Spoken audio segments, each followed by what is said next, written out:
नमस्कार, डेली 24 भारत देख रहे हैं आप। मैं हूं आपके साथ साहिल धुरिया। बुलेटिन की शुरुआत करेंगे।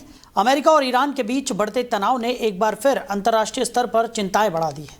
हाल के घटनाक्रमों में ईरान की ओर से अमेरिकी ठिकानों पर हमले की खबरें सामने आई हैं, जिससे मिडिल ईस्ट क्षेत्र में हालात और संवेदनशील हो गए हैं। इस बीच अमेरिका के राष्ट्रपति डोनाल्ड ट्रंप ने बड़ा बयान देते हुए कहा कि ताकत के बल पर ही शांति लाई जा सकती है। उनके इस बयान को मौजूदा हालात के संदर्भ में काफ़ी अहम माना जा रहा है। विशेषज्ञों का मानना है कि दोनों देशों के बीच लंबे समय से तनाव बना हुआ है और किसी भी तरह की सैन्य कार्रवाई क्षेत्रीय स्थिरता के लिए गंभीर खतरा बन सकती है। अंतर्राष्ट्रीय समुदाय भी इस स्थिति पर नजर बनाए हुए है और तनाव कम करने की अपील कर रहा है। हालांकि अभी स्थिति पूरी तरह युद्ध में बदलने की पुष्टि नहीं है, लेकिन लगातार बढ़ती घटनाओं ने वैश्विक स्तर पर चिंताओं को बढ़ा दिया है। तो अमेरिका और ईरान तनाव पर ट्रंप का बड़ा बयान लगातार देखने को मिल रहा है। ताकत ही शांति लाएगी, ऐसा ट्रंप का कहना है।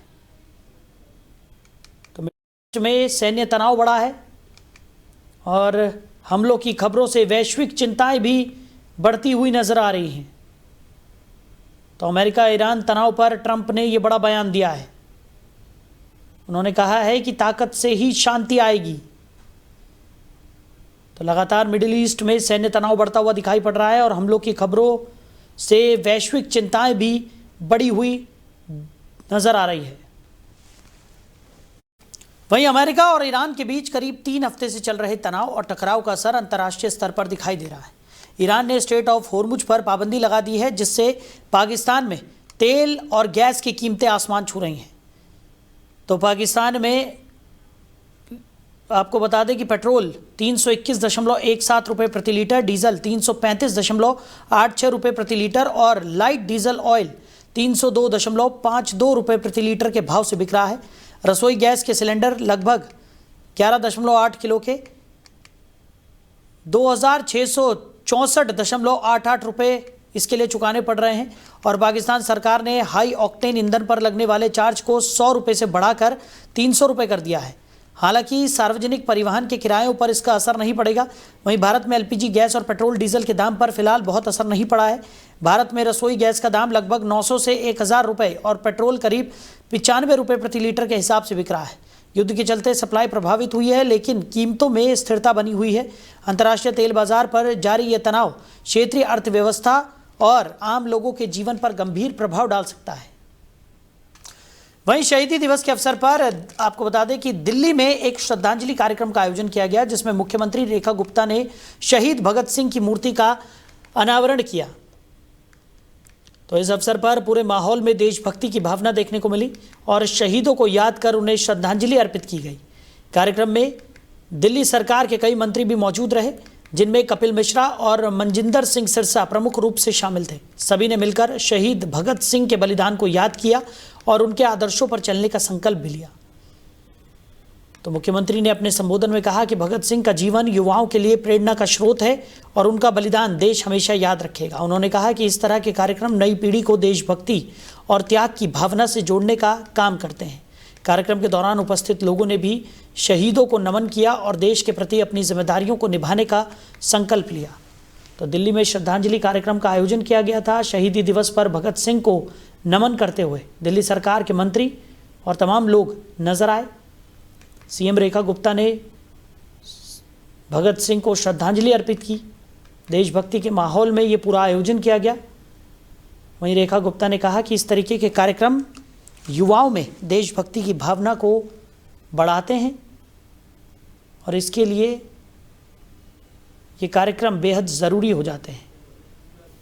उधर मुजफ्फरनगर में हाईवे पर स्टंट करने वाले एक युवक पर पुलिस ने सख्त कार्रवाई की है। बताया जा रहा है कि उजैफा नाम का युवक बुलेट बाइक पर खड़े होकर खतरनाक स्टंट कर रहा था और उसका वीडियो बनाकर सोशल मीडिया पर रील तैयार कर रहा था। यह स्टंट न केवल उसकी जान के लिए खतरा था, बल्कि सड़क पर चल रहे अन्य लोगों की सुरक्षा को भी गंभीर जोखिम में डाल रहा था। इस मामले को डेली 24 भारत की तरफ से प्रमुखता से दिखाए जाने के बाद पुलिस हरकत में आई। नई मंडी कोतवाली पुलिस ने तुरंत संज्ञान लेते हुए जांच शुरू की और आरोपी की पहचान कर उसे गिरफ्तार कर लिया गया। पुलिस का कहना है कि ऐसे स्टंट करने वालों के खिलाफ आगे भी सख्त कार्रवाई जारी रहेगी। पुलिस अधिकारियों ने लोगों से अपील की है कि सोशल मीडिया पर लोकप्रियता पाने के लिए अपनी और दूसरों की जान जोखिम में न डालें। सड़क पर इस तरह की लापरवाही को बिल्कुल भी बर्दाश्त नहीं किया जाएगा और आगे भी इसी तरह की कार्रवाई देखने को मिलेगी। तो ये युवक बुलेट पर खड़े होकर स्टंट कर रहा था, तो पुलिस ने इस युवक पर सख्त कार्रवाई की है। हाईवे पर स्टंट करने वाला युवक गिरफ्तार कर लिया गया है और उसके खिलाफ पुलिस कार्रवाई में भी जुट गई है। तो पुलिस ने साफ संदेश दिया है कि इस तरीके के स्टंटबाजी करने वाले युवकों के खिलाफ आगे भी इसी तरह की सख्त कार्रवाई की जाएगी और इन्हें किसी भी सूरत में बख्शा नहीं जाएगा। वहीं मुजफ्फरनगर के शाहपुर थाना क्षेत्र से एक बेहद गंभीर और शर्मनाक मामला सामने आया है, जिसने पूरे इलाके में सनसनी फैला दी है। आरोप है कि 70 वर्षीय मौलाना इकबाल ने एक नाबालिग मासूम के साथ कुकर्म जैसी घिनौनी वारदात को अंजाम दिया। इस घटना का वीडियो सोशल मीडिया पर वायरल होने के बाद मामला उजागर हुआ और लोगों में भारी आक्रोश देखने को मिला। बताया जा रहा है कि आरोपी मौलाना पिछले करीब 40 वर्षों से एक बड़े इस्लामिया मदरसे में कार्यरत था। स्थानीय लोगों के अनुसार ये पहली बार नहीं है जब उसकी करतूत सामने आई हो, बल्कि इससे पहले भी उस पर इस तरह के आरोप लग चुके हैं। मामले की गंभीरता को देखते हुए पुलिस ने तत्काल कार्रवाई करते हुए आरोपी को गिरफ्तार कर लिया है और उससे पूछताछ जारी है। पुलिस अधिकारियों का कहना है कि पीड़ित को न्याय दिलाने के लिए सख्त से सख्त कार्रवाई की जाएगी। पुलिस ने लोगों से अपील की है कि वो अफवाहों से बचें और कानून व्यवस्था बनाए रखने में सहयोग करें। मामले की जांच पड़ताल भी पुलिस की तरफ से की जा रही है। और खबर पर ज़्यादा जानकारी के साथ हमारे सहयोगी कुलदीप हमारे साथ जुड़ गए हैं। कुलदीप, मुजफ्फरनगर से ये मामला सामने आया है जहां पर मौलाना पर नाबालिग से कुकर्म का आरोप लगा है, क्या जानकारी मिल पा रही है? देखिए, मैं आपको बताना चाहूंगा ये सारा मामला जनपद मुजफ्फरनगर की शाहपुर थाना क्षेत्र के अंतर्गत बड़े इस्लामिया मदरसे का है, जहां पर मौलाना इकबाल, जिसकी उम्र लगभग 70 वर्ष है, वह एक नाबालिग के साथ कुकर्म करते हुए नजर आ रहे हैं। वहीं कुछ लोगों द्वारा इनकी जो करतूत की वीडियो थी वह बनाई और उसके बाद सोशल मीडिया पर वायरल हुई। वहीं पुलिस की माने तो यह पूरा मामला 2024 का है और यह उसके बाद अब यह वीडियो सोशल मीडिया पर वायरल हुई है। और उसके बाद मैं आपको बताना चाहूंगा, पुलिस ने जो आरोपी मौलाना था उसको हिरासत में ले लिया है और उसके खिलाफ लड़के के जो नाबालिग बच्चा था उसके पिता की तहरीर पर मुकदमा दर्ज कर कानूनी कार्रवाई में जुट गई है और जो 70 वर्षीय मौलाना था उसको जेल भेजने की कार्रवाई कर रही है। जी कुलदीप, जिस तरीके से ये मामला निकलकर सामने आया है, क्योंकि वर्षों से ये जो मौलाना है वो मदरसे में कार्यरत था, ऐसे में ये संशय उठने लगा है कि हो सकता है कि ये पहला मामला ना हो, बल्कि पहले भी कई बार इस तरीके के कृत्य किए गए हों लेकिन वो संज्ञान में ना आए हों। देखिए, मैं आपको बताना चाहूंगा, इससे पहले भी मौलाना की जो करतूतें थी वह सामने आ चुकी थी और जो स्थानीय लोग थे उन्होंने इसको हटाने की मांग कर रहे थे, जिसके बाद जिम्मेदार व्यक्ति बीच में आकर इस पूरे मामले को रफा दफा कर देते और मौलाना को इसी मदरसे में रखने की बात कहते थे। फिर उसके बाद जब ये मामला जो सोशल मीडिया पर वायरल हुआ तो पुलिस ने आरोपी जो मौलाना था इकबाल, उसको गिरफ्तार कर लिया गया और उसके खिलाफ गंभीर धाराओं में मुकदमा दर्ज किया गया है और उसको जेल भेजने की कार्रवाई में पुलिस जुट गई है। जी, अब इस पूरे मामले में आगे क्या कुछ कार्रवाई करने की बात पुलिस की तरफ से की जा रही है कुलदीप, क्योंकि बेहद गंभीर ये मामला है और जिस नाबालिग के साथ ये कुकर्म का आरोप लगा है उसके परिवारजनों का इस पूरे मामले में क्या कुछ कहना है? देखिए, मैं आपको बताना चाहूंगा, जो पीड़ित परिवार है, जो पीड़ित नाबालिग बच्चा है, उसके पिता की तहरीर पर शाहपुर थाने में मुकदमा दर्ज हुआ और मुकदमा दर्ज होने के बाद पुलिस ने जो आरोपी मौलाना इकबाल था उसको गिरफ्तार कर लिया है और पुलिस ने गिरफ्तार करने के बाद उसके खिलाफ गंभीर धाराओं में नाबालिग बच्चे के पिता की तहरीर पर मुकदमा दर्ज किया है और उसको पुलिस जेल भेजने की प्रक्रिया में जुटी हुई है। जी, चलिए कुलदीप, हमारे साथ जुड़ने के लिए और इस तमाम जानकारी के लिए आपका बहुत शुक्रिया। तो वीडियो वायरल होने के बाद आरोपी को पुलिस ने गिरफ्तार कर लिया है, आगे की कार्रवाई में पुलिस जुट गई है। तो मौलाना पर नाबालिग से कुकर्म का आरोप लगा और वीडियो वायरल होने के बाद आरोपी को गिरफ्तार कर लिया गया। मदरसे में वर्षों से यह आरोपी कार्यरत था। पुलिस ने तुरंत कार्रवाई करते हुए आरोपी को गिरफ्तार कर लिया है और आगे की कार्रवाई में जुट गई है। वहीं मुजफ्फरनगर की बुढ़ाना तहसील परिसर में उस समय हड़कंप मच गया जब एक युवक का शव संदिग्ध हालत में पड़ा हुआ मिला। मृतक की पहचान 28 वर्षीय शाहरुख के रूप में हुई है। बताया जा रहा है कि शव तहसील परिसर में एक वकील के चैम्बर के सामने पड़ा हुआ था, जिसे देखकर वहां मौजूद लोगों में अफरा तफरी फैल गई। घटना की सूचना मिलते ही पुलिस मौके पर पहुंची और शव को कब्जे में लेकर पोस्टमार्टम के लिए भेज दिया। प्रारंभिक जानकारी के अनुसार मृतक शाहरुख शराब का आदी बताया जा रहा है। हालांकि उसकी मौत किन परिस्थितियों में हुई, इसका अभी तक स्पष्ट कारण सामने नहीं आया है। पुलिस का कहना है कि पोस्टमार्टम रिपोर्ट आने के बाद ही मौत की असली वजह का खुलासा हो सकेगा। वहीं पुलिस आसपास के लोगों से पूछताछ भी कर रही है और मामले की हर एंगल से जांच की जा रही है। इस घटना के बाद तहसील परिसर में कुछ समय के लिए कामकाज भी प्रभावित रहा और लोगों में तरह तरह की चर्चाएं होती रही। पुलिस ने आश्वासन दिया है कि मामले की निष्पक्ष जांच सच्चाई के साथ सामने लाई जाएगी। तो परिसर में युवक का शव मिलने से अफरा तफरी का माहौल बन गया। बुढ़ाना में 28 वर्षीय युवक का शव बरामद हुआ। वकील के चैम्बर के सामने ये शव मिला तो पुलिस ने शव को पोस्टमार्टम के लिए भेज दिया है और आगे की कार्रवाई में जुट गई है। तो परिसर में युवक का शव मिलने से हड़कंप मच गया। वहीं देश की राजधानी दिल्ली में एक बार फिर मौसम ने करवट बदल ली है। 23 मार्च की सुबह शहर बादलों से घिरा रहा, जिससे मौसम सुहावना हो गया। तो भारत मौसम विज्ञान विभाग के अनुसार आज दोपहर बाद दिल्ली एनसीआर के कई इलाकों में हल्की बारिश या बूंदाबांदी हो सकती है, जिससे तापमान में गिरावट और ठंडक बढ़ने की संभावना है। सुबह 6 बजे तापमान करीब 19.0 डिग्री सेल्सियस दर्ज किया गया, जबकि दिन भर बादलों की आवाजाही बनी रहने की उम्मीद है। अधिकतम तापमान 29 से 32 डिग्री सेल्सियस और न्यूनतम तापमान 14 से 15 डिग्री सेल्सियस के बीच रह सकता है।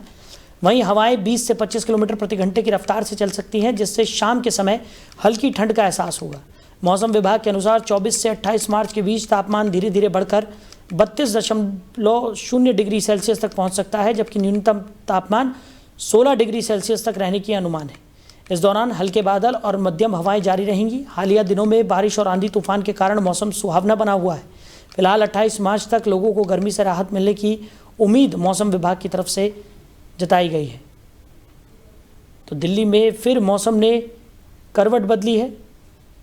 दोपहर बाद हल्की बारिश के आसार जताए गए हैं। आईएमडी ने ताज़ा पूर्वानुमान जारी किया है। तो अगले 5 दिनों तक मौसम सुहावना रहने की उम्मीद जताई जा रही है। तो मौसम विभाग की तरफ से ये कहा गया है कि अगले 5 दिनों तक दिल्ली वासियों को गर्मी से राहत मिल सकती है और मौसम सुहावना बना रह सकता है।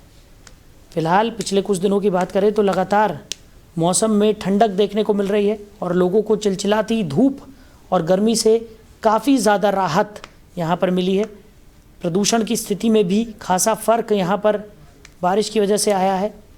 AQI लेवल काफ़ी ज़्यादा सही स्थिति में पहुँच गया है और मौसम विभाग ने ये पूर्वानुमान जताया है कि आने वाले 5 दिनों तक लोगों को गर्मी से काफ़ी ज़्यादा राहत मिल सकती है। वहीं राजधानी दिल्ली में चैत्र नवरात्र के 5वें दिन भक्ति का विशेष माहौल देखने को मिला।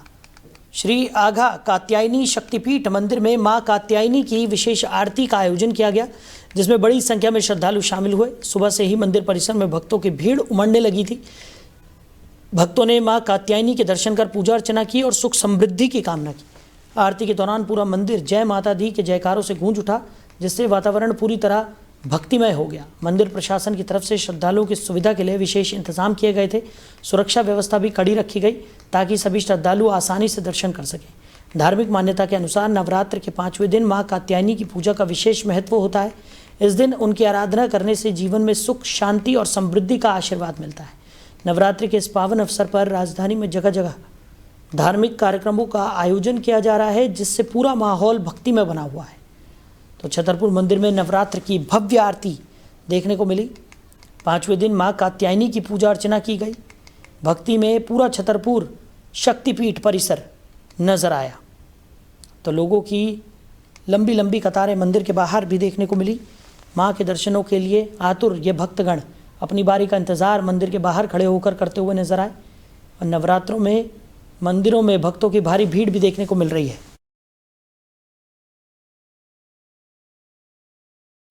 वहीं राजधानी दिल्ली के रोहिणी इलाके में विजय विहार थाना पुलिस ने एक शातिर बाइक चोर को गिरफ्तार किया है, जो अपने अनोखे तरीके से वारदात को अंजाम देता था।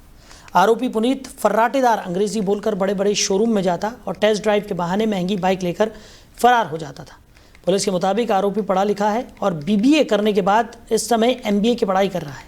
वो दिल्ली और गुरुग्राम के नामी शोरूम को निशाना बनाता था। पिछले 3 महीनों में उसने 3 से 7 लाख रुपए कीमत की करीब 9 महंगी बाइक्स चोरी की।